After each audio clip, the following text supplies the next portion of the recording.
The woman refilling your coffee cup wears a crisp uniform that hides jagged scars from an IED blast in Ramadi, and a faded tattoo marking the unit she bled for. Sarah Thompson moves through Dusty's diner with the quiet grace of a veteran who saved lives in war, but now hides her own story beneath sleeves and silence. Her bronze star gathers dust in a drawer while she fights a different battle, serving a town that doesn't know their waitress once stood between death and another soldier's last breath.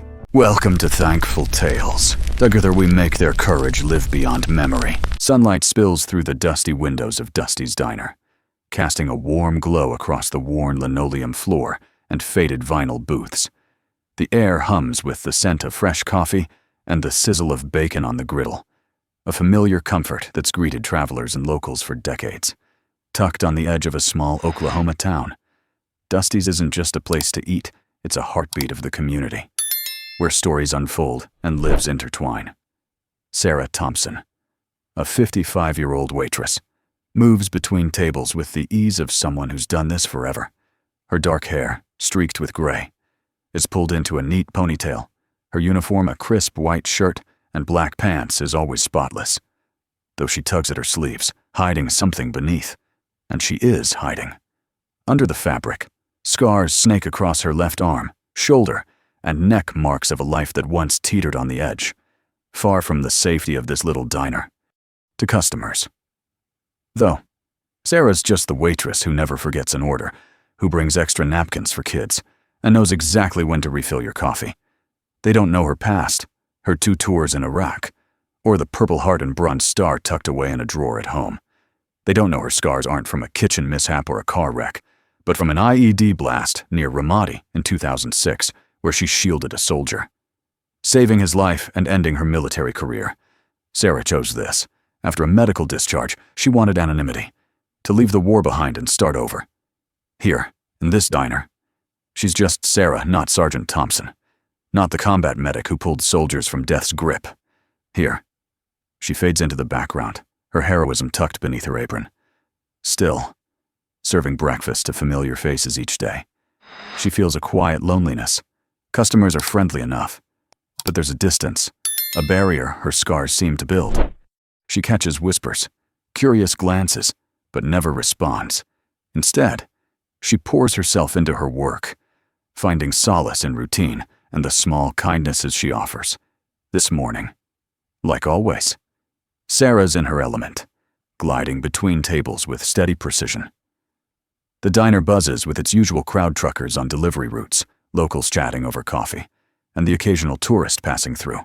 Among them is a group of oil workers, their loud laughter and rowdy stories cutting through the diner's usual hum. As Sarah approaches their table with a coffee pot, a burly man named Chad smirks and says, "Hey, Scarface, don't spill that coffee on us. We don't want to end up looking like you." His buddies snicker, and Sarah feels that familiar sting, but her face stays neutral, her hand steady as she pours. She learned long ago that reacting to taunts only fuels them. Instead, she draws strength from memories of the soldiers she saved, the faces she helped bring home. But today, as she turns away, her sleeve slips, revealing a faded tattoo on her arm, the emblem of the 3rd Infantry Division, 5th Brigade. It's a small detail, but it's about to change everything. The raucous laughter of the oil workers echoes through Dusty's diner, shattering the morning's calm. Chad, their ringleader, smirks as Sarah Thompson approaches with the coffee pot. "Hey, Scarface," he calls out, his tone dripping with mockery. "Don't spill that coffee on us. We don't want to look like you." His buddies snicker, their laughter slicing like sharp knives. Sarah feels that familiar sting, but her face stays blank, her hands steady as she pours, as if she's back on a battlefield, executing a mission. She learned long ago that responding only fuels the taunts. Instead, her mind drifts to Ramadi, to bandaging wounds under gunfire, saving soldiers with hope in their eyes. But today, as she turns away, her sleeve slips, revealing a faded tattoo of the 3rd Infantry Division, 5th Brigade, a tiny detail, like a spark waiting to ignite. The workers don't let up. "Yo, Frankenstein. Another pipes up, his voice thick with contempt. Can you even smile with that scarred-up face? The laughter grows sharper, and Sarah feels anger flare in her chest, but she reins it in, takes a deep breath, reminds herself she's faced worse moments of life and death where danger loomed. These cruel words, they can't compare to the roar of war. Other customers pretend not to notice. An elderly couple, John and Mary, sit in the corner, exchanging worried glances but saying nothing, their hands clutching coffee mugs for comfort. A trucker in a flannel jacket buries his face in his newspaper, avoiding eye contact. Their silence feels like an invisible wall, leaving Sarah more alone in the crowded diner. They know her as the dedicated waitress, but no one stands up for her.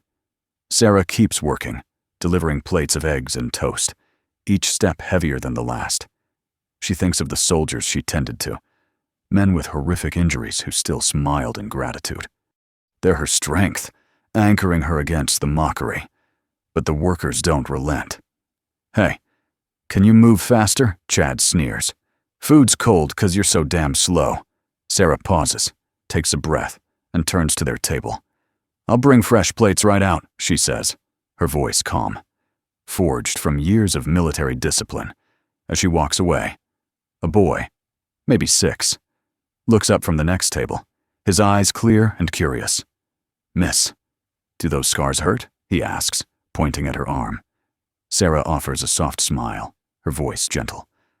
Not as much as being forgotten, she says, her words heavy with meaning, a whisper from her past. The workers don't get it. Their taunts grow meaner, their laughter louder. Sarah feels surrounded, but she stands tall, her hands gripping the coffee pot. She's faced war. She'll get through this. Then the diner's door jingles, and a man steps inside. Faded jeans, work boots, an old Marine cap. His sharp eyes scan the room, landing on Sarah. Michael Hayes, a veteran, has just walked in, and fate is about to shift. Michael Hayes steps into Dusty's diner, his old Marine cap tilted slightly on his head. At 45, he carries the look of a seasoned veteran, his sharp eyes scanning the room, taking in every detail: the worn vinyl booths, the faint coffee aroma, the sizzle from the kitchen. He picks a table by the window, where morning sunlight streams through cracked glass, painting patches of light and shadow on the floor. When Sarah Thompson approaches with the coffee pot, her sleeve slips, revealing a faded tattoo on her arm, the emblem of the 3rd Infantry Division. 5th Brigade.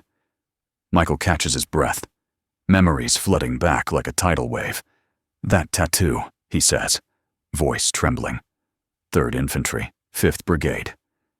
You served in Iraq. Sarah pauses, her eyes wary. Yeah, 2 tours, she replies, her tone flat, as if trying to keep the past at arm's length. Michael leans forward, his eyes alight. You were in Ramadi. 2006, right? I was in a convoy, hit by an IED en route Michigan. A medic pulled me from the Humvee, kept me alive until the chopper came. Sarah stares at him, memories crashing in. You're the one with shrapnel in your chest. Kept asking about your team, she says, her voice fading, like she's reliving that moment. That's me! Michael jumps up, his voice booming across the diner. Folks, this is Sergeant Sarah Thompson, a combat medic who earned a Purple Heart and a Bronze Star with valor. She risked her life to save others. The diner falls silent, save for the hum of the coffee machine. The oil workers, who'd mocked Sarah as Scarface, now look down, their faces burning with shame. Chad, their leader, opens his mouth but can't speak. John and Mary, the elderly couple in the corner, hold hands, their eyes misty. The trucker lowers his newspaper, gazing at Sarah with newfound respect. A young soldier in uniform rises from a nearby table. He stands at attention, saluting Sarah. Ma'am, he says, voice formal. Thank you for your service. His gesture spreads like wildfire. Other customers stand, some saluting, others nodding quietly, their eyes full of reverence. Sarah stands frozen, her hands trembling as she sets down the coffee pot. Her chest tightens, years of hiding her past now laid bare. Tears roll down her cheeks, but she smiles, A smile, both pained and relieved. "I just did my duty," she says, her voice breaking. Michael rests a hand on her shoulder, his eyes warm. "No. Sarah, you're a hero. And it's time people knew." Applause starts, hesitant at first, then sweeps through the diner. Even the oil workers join in, their earlier cruelty dissolving in the face of Sarah's courage. In that moment, Sarah feels a connection she'd lost long ago, like she's no longer alone. 6 months have passed since Michael Hayes revealed Sarah Thompson's heroic past at Dusty's diner. The place looks different now, reflecting the community's respect for their quiet waitress. The cracked linoleum floor has been replaced with a glossy new one, the vinyl booths wiped clean and inviting. The counter, where Sarah poured countless coffees, shines under the lights, a banner above it reading Home of Heroes. The walls, once bare except for old posters, now display photos of local veterans, each with a short story of their service.